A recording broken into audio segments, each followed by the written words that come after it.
సోదరిమణి మాట్లాడాల్సిందిగా కోరుతాం.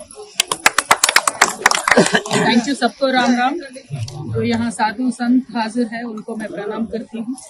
అదేవిధంగా మన గౌరవనీయులు డిప్యూటీ స్పీకర్ గారు రామచంద్ర నాయక్ గారు, అన్న సీనియర్ నాయకులు బలరామన్న గారు, అట్లనే తెలుగు గౌరవనీయులు ఈటెల రాజేంద్రన్న గారు, మాజీ ఐఏఎస్ గారు జగన్నాథ్ నాయక్ గారు, సీతారాం నాయక్ గారు, మాజీ ఎంపీ గారు, మా సోదరులు నిజామాబాద్ వాస్తవ్యులు మోహన్ నాయక్ గారు, ఇంకా చాలా మంది, మొత్తం సగం మంది మా నిజామాబాద్లో ఉన్నారు. అందరికీ నమస్కారం. మా రూప్ సింగ్ అన్న గారికి, రామచంద్ర నాయక్ గారికి అందరికీ కూడా పేరు పేరున నమస్కారాలు తెలియజేస్తూ, ఇవాళ అనేక మంది బంజారా సాధు సంతులు, ముఖ్యంగా తెలంగాణ, ఆంధ్ర, కర్ణాటకకు సంబంధించినటువంటి వాళ్ళందరూ కూడా మన దక్షిణ భారతదేశానికి సంబంధించినటువంటి ఆచార వ్యవహారాల్లో మాకు తగిన స్థానం కల్పించాలి ఇక్కడ హాతీరాం మఠంలో అని చెప్పి కోరుతూ ఉన్నారు. మీ పక్షాన మేమందరం కూడా తప్పకుండా నిలబడి ఉంటాము. ఎందుకంటే వెంకటేశ్వర స్వామిని ప్రసన్నం చేసుకోవడం అంత సులువు కాదు. అటువంటి వెంకటేశ్వర స్వామితోని పాచికలు ఆడుకునే విధంగా ఒక స్నేహాన్ని, బంధుత్వాన్ని పెంపొందించుకున్నటువంటి మహాభక్తుడు హాతీరాం గారు. భగవంతుడి కన్నా ఎప్పుడు భక్తుడే ఎక్కువ అని మనం చెప్పుకుంటాం.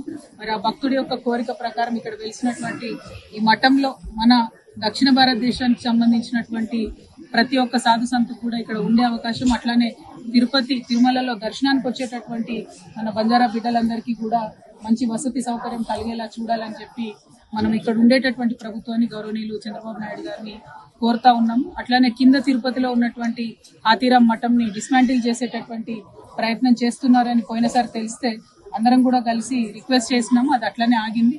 దాన్ని డిస్మాంటిల్ చేయకుండా దాన్ని ఇంకా ఫర్దర్ గా మన బంజారాలకు సంబంధించినటువంటి ఒక వేదికగా దాన్ని చేసేటట్టుగా ప్రభుత్వం ఆలోచించాలి. మనందరికీ తెలిసిన విషయమే, టీటీడీ అంటే చాలా ధనికమైనటువంటి, డబ్బు ఉండేటటువంటి ఒక మంచి ట్రస్ట్, చాలా అద్భుతంగా మేనేజ్ చేసేటటువంటి ట్రస్ట్.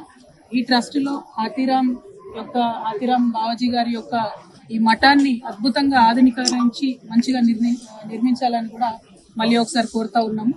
ఏదేమైనా హమ్ సబ్ మాनते हैं कि साधु संत ही हमारे देश की संपत्ति है. जब आप खुश है तो हम लोग खुश रहेंगे. जब आपका आशीर्वाद होगा तो जनता भी अच्छा होगा. इसके हिसाब से पूरा हमारे दोनों स्टेट्स तेलंगाना और आंध्र भी डेवलप होंगे, ऐसे हम मानते हैं. और आपके आस्था को जो गौरव मिलना चाहिए वो यहाँ जरूर मिलनी चाहिए. उसके लिए हम सबको मिलके, अब दिस इज अबाउट पॉलिटिक्स, इसमें पॉलिटिक्स का कोई मतलब नहीं है, ये आस्था की बात है. इसके लिए हम सब मिलके जरूर यहाँ की गवर्नमेंट से कोशिश करके अपनी आस्था बनाए रखने का कोशिश करेंगे. इसमें हमारा सहयोग होगा. Thank you. जय तेलंगाना, जय